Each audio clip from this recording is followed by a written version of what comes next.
Hello, welcome back to WMPT. And today I want to talk to you all about, well, if you're a parent, that is, and if you're a child too of a parent, or a child of a parent or a struggling relationship. So recently I came across a couple of videos on YouTube that was talking about being an estranged parent.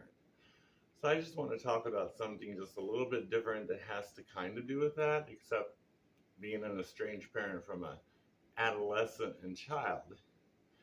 When my child was an adolescent, he was being raised by my mother, who was not a very pleasant woman and had turned him against me. So there were years and years, 14 years as a matter of fact, we didn't communicate and didn't speak, and his head was filled full of stuff against me.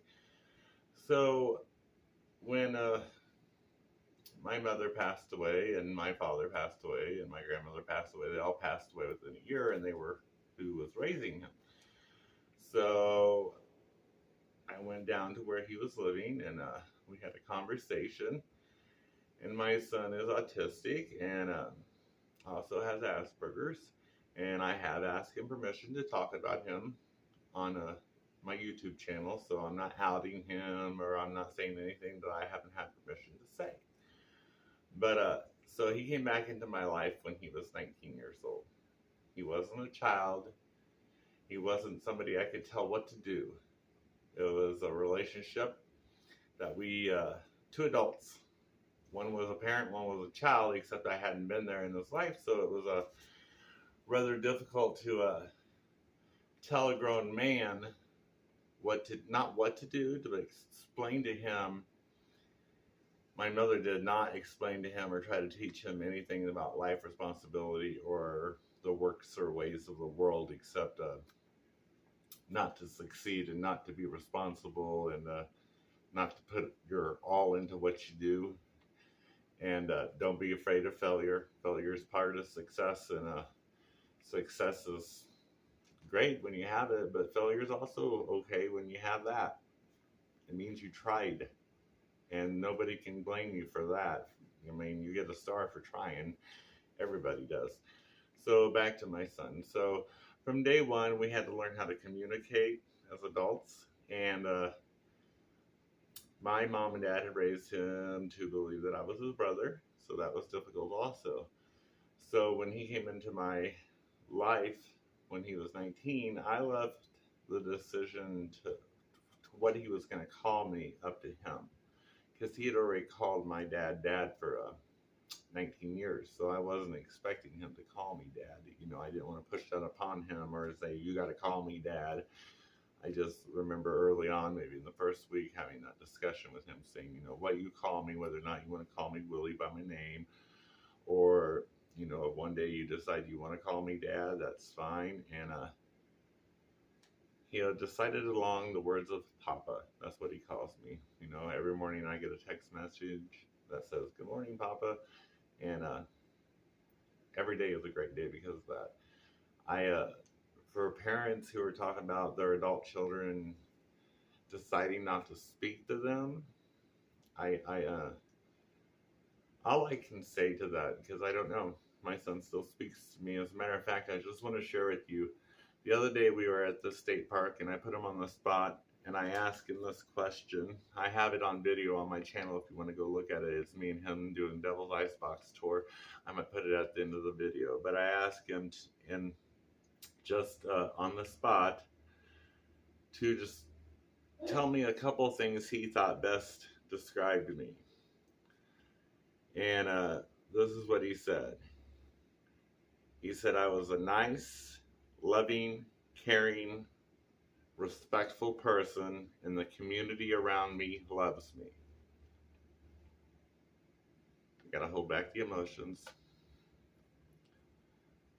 I never in my wildest dreams ever thought I'd see the day that my son was able to tell me those words and say those words to me. And it's been 12 years since he came into my life, and we've spoken every single day. And I'm not going to say we don't have arguments, because we do.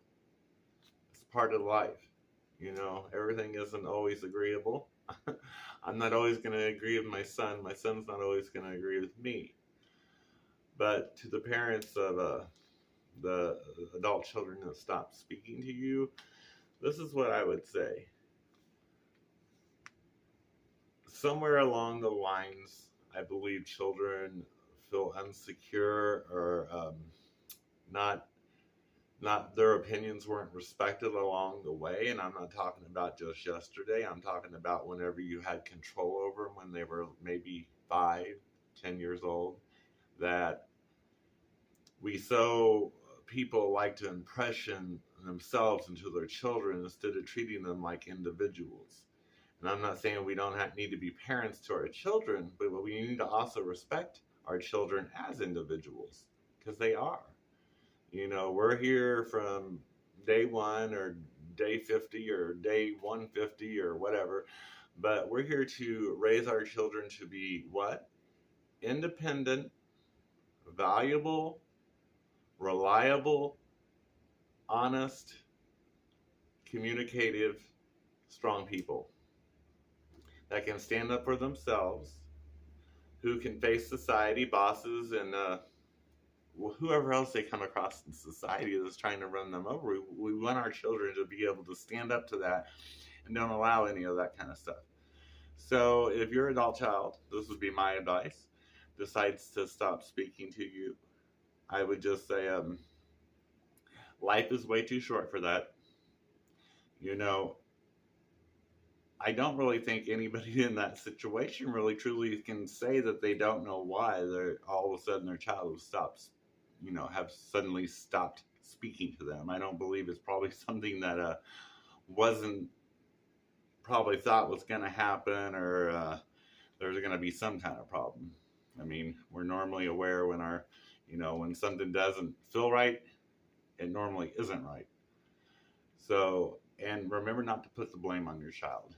You're a grown person. You were an adult, or thought you were an adult when you had your child. So be an adult, respect your child as an individual, and welcome to my channel. And I hope you like and subscribe to this video, my channel, and catch you next time. Bye.